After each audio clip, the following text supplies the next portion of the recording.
सभी साथियों का हमारे YouTube channel study with Vikas chemistry पर बहुत बहुत स्वागत है। आज हम लेके चलेंगे विलियन चैप्टर का, जो हमारा चैप्टर है विलियन, और विलियन चैप्टर का लेके चलेंगे जो मोस्ट इम्पोर्टेंट टॉपिक हैं विलियन के। हमारा जो चैप्टर है वो है विलियन, और विलियन चैप्टर का इसको सॉल्यूशन कहते हैं।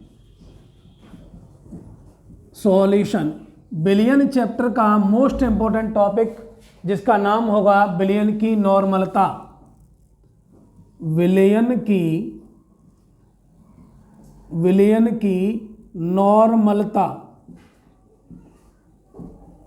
हम जो टॉपिक लेके चलेंगे वो होगा हमारा विलियन की नॉर्मलता। ध्यान रहे कि ये जो चैप्टर है विलियन की जो नॉर्मलता है ये कई बार परीक्षाओं में पूछा गया है, और इससे न्यूमेरिकल भी पूछे जाते हैं।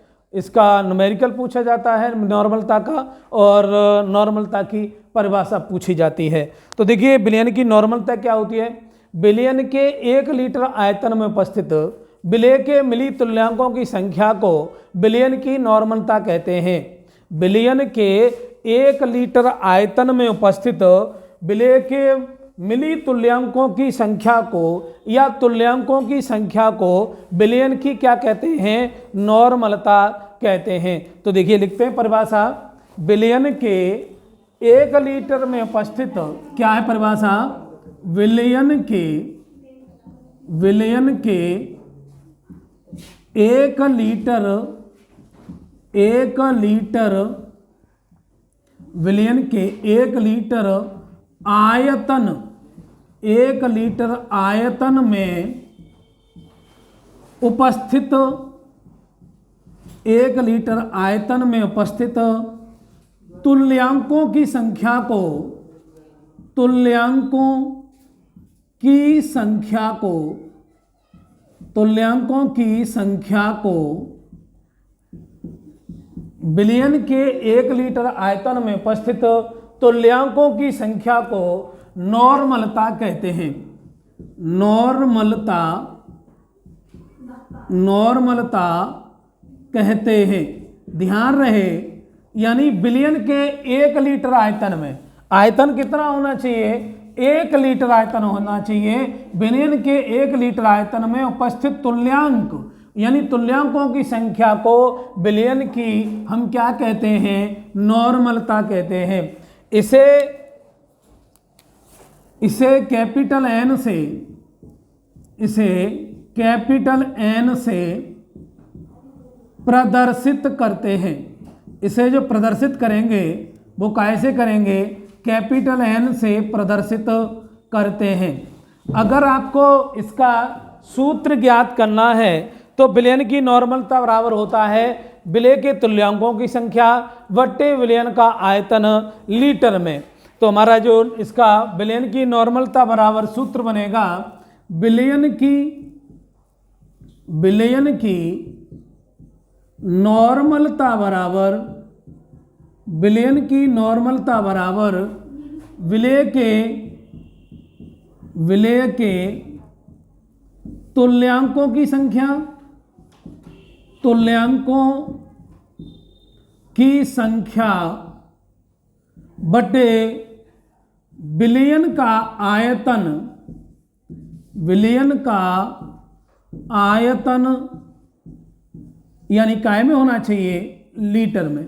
यानी अगर नॉर्मलता ज्ञात करनी है तो विलेय के तुल्यांकों की संख्या ज्ञात हो, और तुल्यांकों की संख्या बटे क्या होता है, विलियन का आयतन लीटर में। दूसरा अगर आप सूत्र लिखना चाहते हैं तो वो होता है विलियन की, दूसरा जो सूत्र है वो क्या होगा, वो होगा विलियन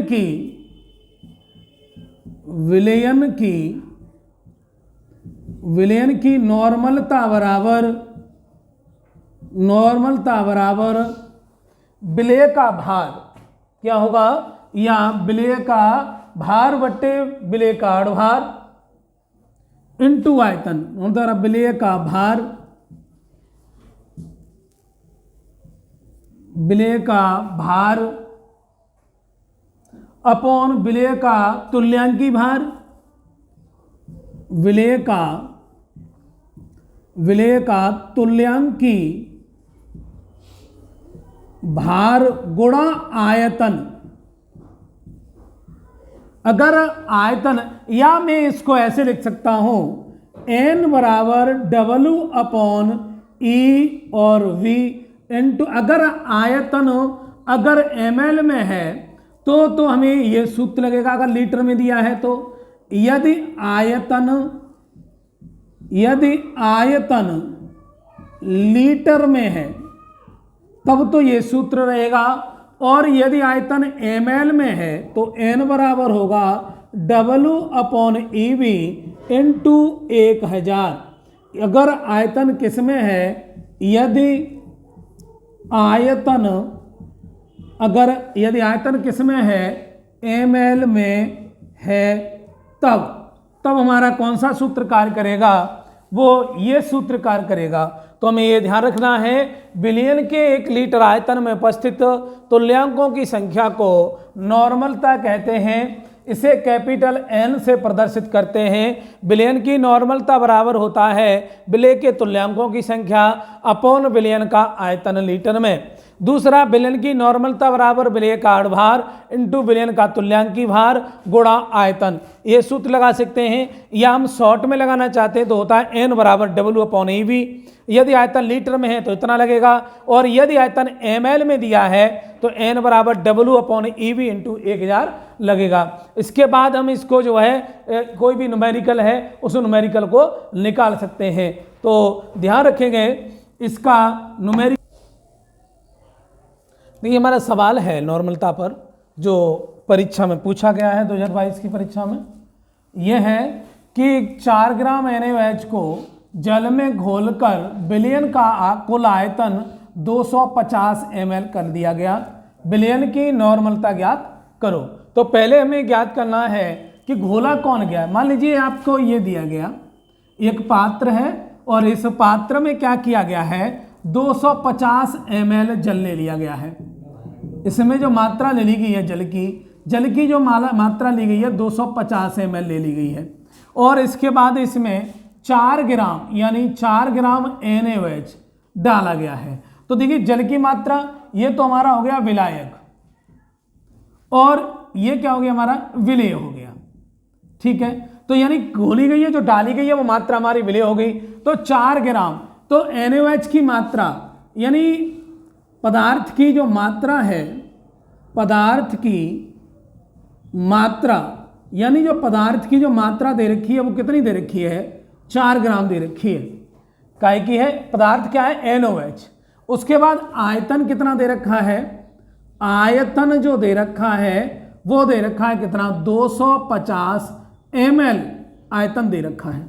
इसके बाद नॉर्मलता का जो सूत्र होता है वो क्या होता है, वो n बराबर होता है W अपॉन EV इंटू 1000। क्यों, क्योंकि आयतन अगर क्या है कि अगर आयतन ml में दिया है तो क्या लगेगा, 1000। अब हमें यहाँ ज्ञात क्या क्या चीज़ है पदार्थ की, यानी W हमें पता है, V हमें पता है, हमें पता क्या नहीं है, E पता नहीं है। तो E होता है तुल्यांकी भार। तुल्यांकी भार बराबर होता है, अगर हमें तुल्यांकी भार, E को हम क्या प्रदर्शित करते हैं, तुल्यांकी भार कहते हैं। तुल्यांकी भार बराबर, अगर अब हमें यहाँ देखना है अम्ल है या ये क्षार है, तो NaOH जो होता है वो क्या होता है, क्षार होता है।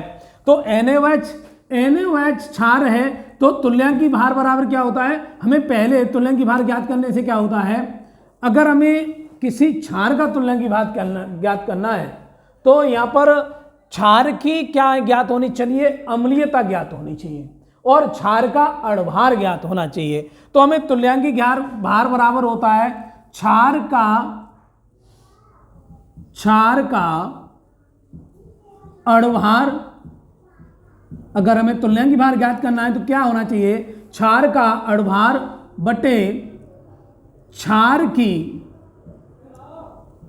की अम्लीयता, ये हमें ज्ञात होना चाहिए। ये हमें सूत्र अगर याद है तो हम उसकी तुल्यांकी भार ज्ञात कर सकते हैं। तो क्षार का अणुभार, NaOH का अणुभार हम निकाल लेंगे, NaOH का अणुभार NaOH का अगर अणुभार देखा जाए तो Na का 23 होता है परमाणु भार, O का होता है 16 और एक H का होता है, यानी कोल मिलाकर के आया 40।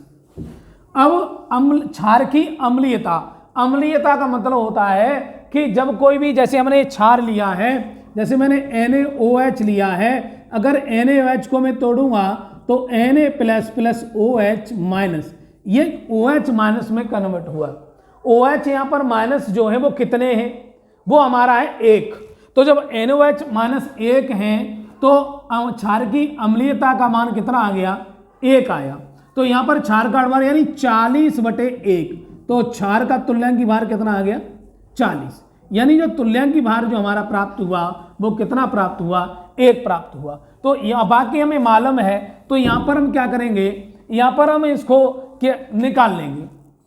कैसे निकालेंगे, इस सूत्र में हम क्या करेंगे, इस सूत्र में क्या कर देंगे, रख देंगे। जब हम इस सूत्र में रखेंगे तो देखिए मैंने W का मान कितना है, 4 ग्राम, W का जो मान है वो 4 ग्राम है, और E का मान हमारा आ गया 40, और V का मान कितना दे रखा है 250, और 1000 ये होते हैं।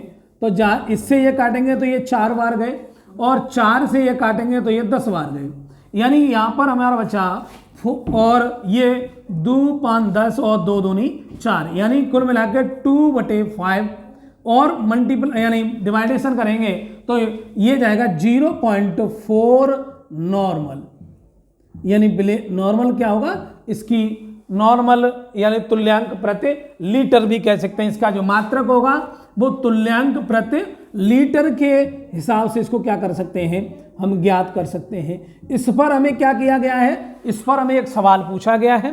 तो इस तरीके से हम नॉर्मलता के कोई भी सवाल आए आप करके देखें, अगर नहीं आता है तो हमें जो है कमेंट में लिख दें कि हमें सवाल जो भी नहीं आ रहा है उसको बता दें, तो हम दोबारा उसका वीडियो बना देंगे।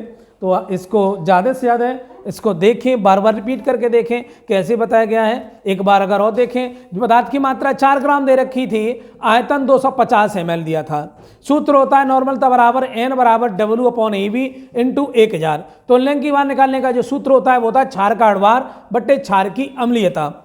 NaOH का अणुभार निकाला तो ये आया 40, अम्लीयता NaOH को अगर तोड़ते हैं तो Na प्लस और OH माइनस में, यानी OH की जो संख्या बनी वो कितनी बनी, 1 बनी। तो 40 बटा क्या हो गया, 1 हो गया। तो इसका जो परमाणु यानी तुल्यांकी भार जो आया वो 40 आया, यानी 4, इसका W का मान 4 हो गया, E का मान हो गया 40, और V का मान 250 ये दे रखा था। 250 से ये 1000 काट दिए, 4 बार कटे। इस 4 से 40 को 10 बार काटा, 2 से इस 4 को काट दिया, 2 से इस 5 को काट दिया, ऊपर 2 बचे और नीचे 5, 2/5 यानी 0.4 तुल्यांक प्रति लीटर। इस तरीके से हमारा क्या हो गया, नॉर्मलता का क्या हो गया, एक सूत्र निकल आया। तो इसी तरीके से आपको जो है इसको निकाल सकते हैं।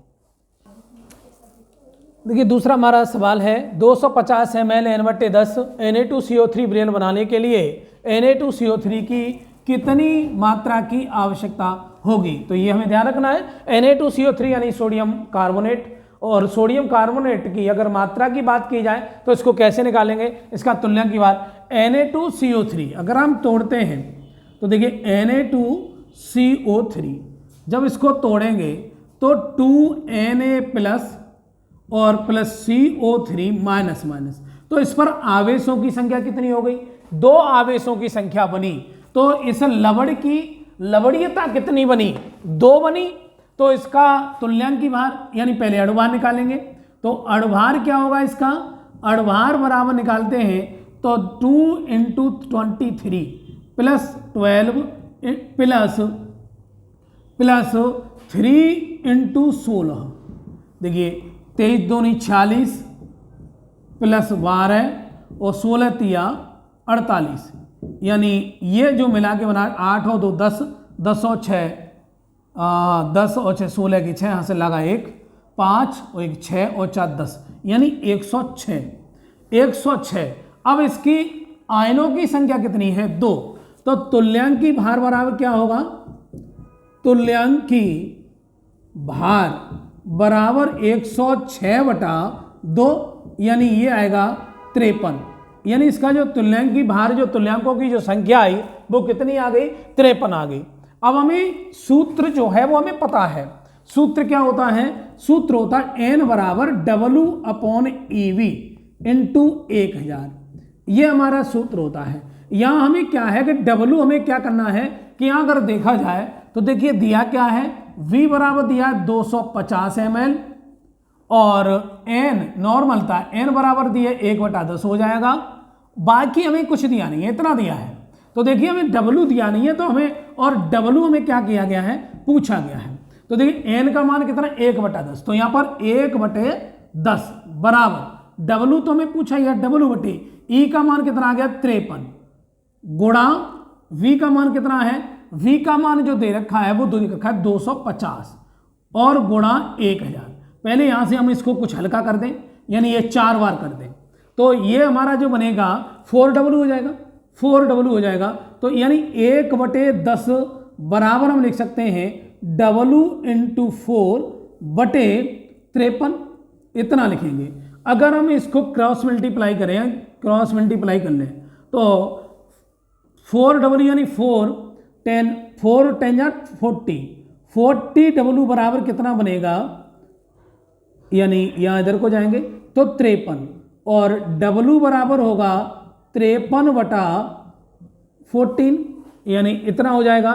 तो इसका जब इसमें भाग देंगे तो लगभग एक बार जाएगा, 40 से कम 40, कितना बचा 13 बचा, 4 12 1.3, 4 12 1 बचा, यानी 4 दूनी 8, 4 दूनी 8 यानी 1.32 ग्राम लगभग समथिंग में। इस तरीके से हम इसकी क्या निकाल सकते हैं, इसका W जो है हम क्या कर सकते हैं, ज्ञात कर सकते हैं। तो आप एक बात ध्यान रखेंगे कि इस वीडियो को आप क्या करेंगे, अगर नहीं समझ में आता है तो 1 से 2 बार रिवर्स कर लें और ज़्यादा से ज़्यादा देखें। नॉर्मलता पर क्या है कि वीडियो पूछी जाती है, नॉर्मलता की परिभाषा पूछी जाती है, न्यूमेरिकल पूछे जाते हैं। तो आप लोग ज़्यादा से ज़्यादा वीडियो को देखें और वीडियो को जब भी देखें तो पूरा देखें। शुरुआत में आप 1 मिनट या 1 सेकंड या 10 सेकंड वीडियो देखने के बाद कोई भी वीडियो हो, कोई भी कितना भी इंटेलिजेंट या कोई भी कितना भी अच्छा टीचर हो, लेकिन 1 सेकंड में आपको पढ़ा नहीं सकता, 5 सेकंड में आपको पढ़ा नहीं सकता, 1 मिनट में आपको पढ़ा नहीं सकता। तो आप लोग जब भी वीडियो देखें तो पूरी देखने की कोशिश करें। जब भी वीडियो देखने बैठे तो पूरी वीडियो देख करके ही उसको और जब भी पढ़ें तो आप नोटबुक जरूर रखें, जिससे कि न्यूमेरिकल निकालने की ये सुविधा हो। न्यूमेरिकल अपनी नोटबुक पर लिखें, परिभाषा अपनी नोटबुक पर लिखें और लिखने के बाद उस परिभाषा को कंप्लीट करें और उसको ज़्यादा से ज़्यादा बार याद करने की कोशिश करें, क्योंकि परीक्षा जो है आपकी 16 फरवरी से चालू है। अब आपका समय कम है तो समय को कम देखते हुए आप लोग अपनी तैयारी से जुटे रहें। ये हारा वही है जिसका कोई उद्देश्य नहीं रहा, जीता वही है जिसका उद्देश्य है। तो हमारा उद्देश्य है इंटरमीडिएट की परीक्षा में अधिक से अधिक नंबर प्राप्त करना। तो आपका उद्देश्य है अधिक से अधिक नंबर प्राप्त करना और हमारा उद्देश्य है कि आपको अधिक से अधिक नंबर कैसे दिलवाए जाएं, आपकी परीक्षा में कैसे अधिक से अधिक नंबर आएँ, इसके लिए हम भी प्रयासरत रहेंगे और आप लोग भी ज़्यादा से ज़्यादा प्रयास करें, जिससे कि आप लोगों के जो है मार्क्स जो रीडिंग है वो बहुत अच्छी आए। बहुत बहुत धन्यवाद और बहुत बहुत शुभकामनाएं। आप लगातार हमारे साथ बने रहिए। हम आपको अपने इस चैनल पर आपको पूरी इंटरमीडिएट की परीक्षा में जितने भी इम्पोर्टेंट टॉपिक हैं, आपके सारे के सारे टॉपिक आपके सामने उपस्थित करेंगे। बहुत बहुत धन्यवाद।